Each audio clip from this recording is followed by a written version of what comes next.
इस दाल के सिलसिले में मुझे एक कहानी याद आ रही है, तो मैं आपके साथ शेयर करना चाहूँगी। कोई साहब थे जिनका बहुत नाम था, काफ़ी पैसे वाले समझे जाते थे, लेकिन वक्त के साथ उनका पैसा, वो रुतबा सब खत्म हो गया। लेकिन उनके साथ टाइम के साथ कुछ उनके पास कमी पड़ गई। तो लेकिन उनके घरों में आना जाना वैसे ही लोगों का लगा रहता था, और वही एक्सपेक्ट करते थे कि खाने में लंबे चौड़ा दस्तरखान हो और खूब उसमें डिशेज़ हों। तो उनके हालात उतने अच्छे नहीं रह गए थे, तो उनकी घर की औरतों ने क्या किया कि दस्तरखान पे बहुत सारी डिशेस लगा दी, सबको ढक दिया। बस एक दाल को ही बना के उन्होंने ऐसे खोल के रख दिया। और जब उन लोगों ने इसको खाना शुरू किया, दाल को, मैं इस दाल की बात नहीं कर रही हूँ, एक आपको किस्सा जो बता रही हूँ उसके बारे में, कि जब उन्होंने दाल को खाना शुरू किया तो वो इतनी लजीज बनी हुई थी कि बाकी डिशेस को उन्होंने खोलना गवारा ही नहीं समझा, और दाल को ही खा के बस वाह वाह वाह वाह करते रह गए। और उनकी इज्जत भी बची रह गई इस तरीके से, और दाल भी की वाह वाह हो गई, और इस तरह से उनका जो रुतबा था वो सब कायम बना रहा लोगों की नज़रों में। तो मेरे ख्याल से वो दाल वो इसी तरह की रही होगी, क्योंकि ये दाल इतनी अच्छी है, इसका जायका इतना अच्छा है कि इसके आगे कुछ आपको उस चीज़ की ज़रूरत ही नहीं है। आप इसको रोटी, पराठा, नान किसी के साथ भी खा सकते हैं। तो शायद ये वो यही दाल रही होगी जो उनके घर की औरतों ने उनके दस्तरखान। तो आइए चलिए शुरू करते हैं, बनाते हैं दाल महारानी। तो उसके लिए जो हमने इंग्रेडिएंट्स लिए हैं हम आपको बता दें। हमने ये 3 तरह की दाल ली है। ये ½ कप हमने उड़द की दाल ली है, 1/3 कप हमने ये हरी धुली हुई मूंग ली है, और 1 कप ही, ½ कप ही हमने, जैसे हमारा जो कप है ½ कप, उसी से नाप के हमने ये लाल मसूर ली है। तो इन तीनों दालों को, इसका रेशियो ये है कि दोनों ये इक्वल हैं, बाकी ये 1/3 कप हमने इससे कम करके लिया है। तीनों दालों को हम अच्छे से धोकर भिगो देंगे, कम से कम 1 से 1.5 घंटे के लिए। अगर आपके पास टाइम है तो आप 2 घंटे भी भिगोइएगा तो अच्छा रहेगा। और इसको हम कुकर में नहीं बनाएंगे, इसको हम खुला बनाएंगे। तो तब तक बाकी इंग्रेडिएंट्स हम आपको बाद में दिखाएंगे। फिलहाल इसको हम धो के और 1.5 से 2 घंटे के लिए भिगो देते हैं, फिर हम आपको आगे हम चलेंगे, फिर आगे की रेसिपी बताएंगे। हमने इन तीनों दालों को एक साथ धो लिया है और एक साथ ही हमने इनको भिगो दिया है। अब इसको हम 1.5 से 2 घंटे के लिए छोड़ देते हैं, फिर हम आपको नेक्स्ट स्टेप बताते हैं। ये हमारी दाल 1.5 घंटे से भीगी हुई थी, बिल्कुल ये डबल हो गई है। अब इसको हम आगे बढ़ते हैं, इसको चढ़ाने के लिए, पकाने के लिए। इसके लिए हमने मसाला लिया है, 1 टेबल स्पून फुल हमने धनिया पाउडर लिया है, हाफ, आप ये समझ लीजिए 1 टीस्पून हमने, थोड़ा सा 1 टीस्पून से थोड़ा ज़्यादा लाल मिर्च है, और ये नमक अपने जायके के हिसाब से रख लीजिए, वैसे हमने 1 टीस्पून लिया है।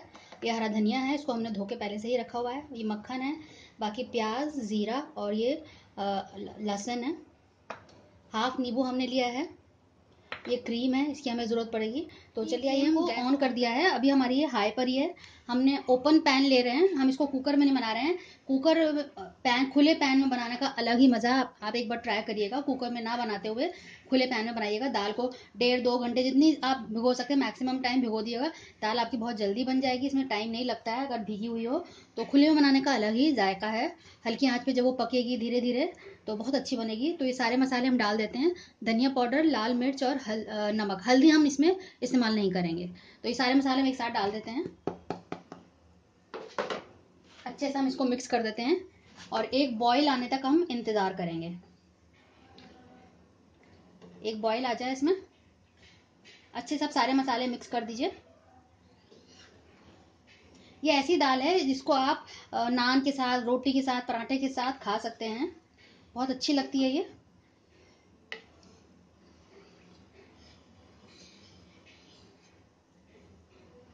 एक बॉईल आने का हम इंतजार करते हैं। इसमें बॉईल आ गया है, तो इसको अब हम ढक देते हैं और फ्लेम बिल्कुल हम लो कर देते हैं। 15-20 मिनट इसको हम लो फ्लेम पे पकाएंगे, तो ये बहुत अच्छे से गल जाएगी। तो फिर हम आपको दिखाते हैं। तो ये हमारी दाल 20 मिनट से पक रही थी। हमने इसको कुकर में इसलिए भी नहीं पकाया है क्योंकि हमें ये ऐसे साबुत हमें दिखाना है, बिल्कुल गली हुई भी हो, और हमें इस तरह से साबुत दिखाना है। कुकर में ये होगा कि पता ही नहीं चलेगा, कि बिल्कुल ऐसे इतना मैश हो जाएगा तो हमें समझ में नहीं आएगा। तो हमें थोड़ा सा खिला खिला हुआ चाहिए था, इसलिए हमने इसको कुकर में नहीं बनाया है। दाल महारानी को आप इसको ओपन में ही पैन में बनाइएगा। अब इसमें हम ये नींबू डाल देते हैं, ½ नींबू का हमने जूस निकाल लिया था, इसको हम डाल देते हैं साथ में। थोड़ा हरा धनिया हम साथ में डाल देते हैं। इसको हमने काट लिया, थोड़ा हमने रोक लिया है। ये 20-25 मिनट में हमने इसको रखा है और इस तरह की कंसिस्टेंसी आ गई है। 2-3 मिनट हम उसको और पकाएंगे तो थोड़ा सा ये और गाढ़ा हो जाएगा। अभी हमने आपको दिखाया है कि ऐसा है ये। 2-3 मिनट इसको हम और छोड़ देते हैं। इसमें हमने पानी दाल डालने के बाद पानी हमने इतना डाला था, इससे 1 इंच, ये लगभग 1 इंच है तो समझ लिए 1.5 इंच हमने इसमें पानी डाला था। पानी की वो कोई ऐसे कोई मकदार कोई फिक्स नहीं है, आप जितना मर्जी चाहें डाल दें। बस इतना है कि अच्छे से डूब जाए उसमें और 20-25 मिनट पके और वो पानी कम ना पड़े, बस आपको इतना ध्यान रखते हुए पानी डालना है। तो उसको 2-3 मिनट के लिए हम और छोड़ देते हैं। इसकी जो कंसिस्टेंसी हमें ज़रूरत थी वो आ गई है। इसमें देखिए हमें थोड़ा गाढ़ा ही चाहिए था, बहुत पतला नहीं चाहिए इसको हमें, क्योंकि रोटी नान पराठों के साथ बहुत अच्छी जाती है ये। तो बहुत पतली भी नहीं चाहिए, बहुत ज़्यादा गाढ़ी भी नहीं चाहिए, तो दरमियाने किस्म की हमें इसकी कंसिस्टेंसी चाहिए, जो अब इसमें आ गई है। तो अब इसमें हम क्रीम डाल देते हैं। हम गैस को ऑफ कर देते हैं और क्रीम डालते हुए आप इसको लगातार इसको चलाइएगा।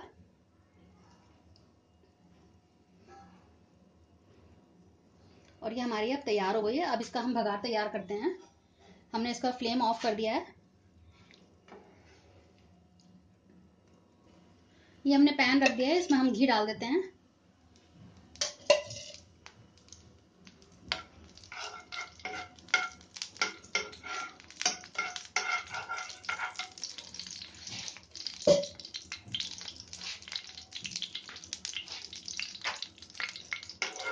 इसमें हम जीरा डाल रहे हैं।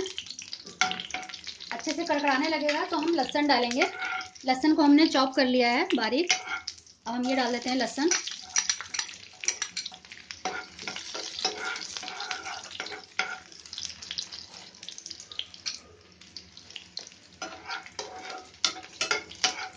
थोड़ा लहसुन लाल होने लगेगा तो हम ये प्याज डालेंगे इसमें।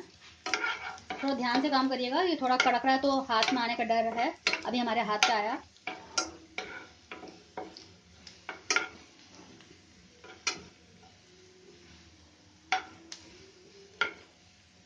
हल्का हल्का लाल हो रहा है। अब इसमें हम प्याज डाल देते हैं।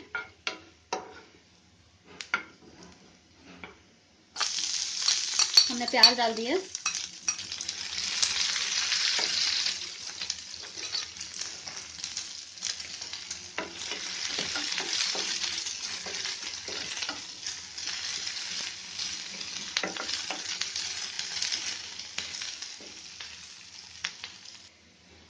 ये हमारा बघार तैयार हो गया है। अब इसको हम गैस को ऑफ कर देते हैं और इसमें हम ये डाल देते हैं।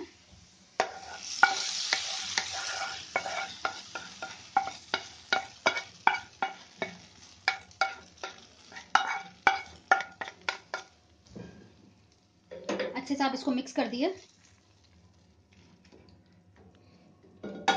और ये हमारी दाल महारानी तैयार है। अब इसको हम डिश आउट कर देते हैं। थोड़ी देर के लिए 2 मिनट के लिए इसको हम थोड़ा ढक देंगे ताकि इसका अरोमा बचा रहे। तो 2 मिनट बाद इसको हम आपको डिश आउट करके दिखाते हैं। तो हमने डिश आउट कर दिया है। हमने ऊपर से लाल प्याज हमने थोड़ी सी रोक ली थी तो ऊपर से हमने डाला है और ये हरा धनिया डाला है और ये ऊपर से हम ये मक्खन डाल देते हैं। तो इसको आप घर में ज़रूर बनाएं, ज़रूर ट्राई करें। बहुत अलग रेसिपी है, बहुत ख़ास रेसिपी है ये। इसमें हमने हल्दी नहीं डाली है और इसमें जो हमने क्रीम और मक्खन से घी से हमने उसको भगारा है, अलग ही इसका एक जायका है। और हल्की आंच पे जो हमने इसको पकाया है 20 से 25 मिनट, उसकी वजह से बहुत अलग ही इसका फ्लेवर बहुत एक ऊंचे लेवल तक चला गया है। तो इसको आप घर में ज़रूर ट्राई करें। इंशाल्लाह आपको बहुत पसंद आएगी ये डिश। अगर आपको हमारी रेसिपी पसंद आई हो तो उसको लाइक ज़रूर करिएगा। नीचे एक सब्सक्राइब का बटन है और उसी के बगल में एक बेल आइकन है। अगर आप दोनों को प्रेस कर देंगे तो उससे ये होगा कि आपको नए नए वीडियोस का नोटिफिकेशन पहुंचता रहेगा, क्योंकि हम रोज़ कोई ना कोई नई वीडियो बना के डालते हैं। कोशिश करते हैं कुछ नया सा ही डालें, कुछ पुराना आम सी चीज़ ना डालें। कभी कभी हो जाता होगा कि बाकी लोगों ने भी डाला है, हमने भी डाला है, लेकिन रोज़ रोज़ समझ में नहीं आता कि हम क्या क्या डालें। कोशिश पूरी यही रहेगी कि नए से नई चीज़ हम बना के आपको दिखाएं और आप उसको ट्राई करें घर में सबको पेश करें और सब घर वाले उसको पसंद करें। चलिए फिर हम अगली बार मिलते हैं नेक्स्ट वीडियो के साथ, नेक्स्ट रेसिपी के साथ। तब तक के लिए शुक्रिया। देखते रहिए शहलाज दस्तरखान।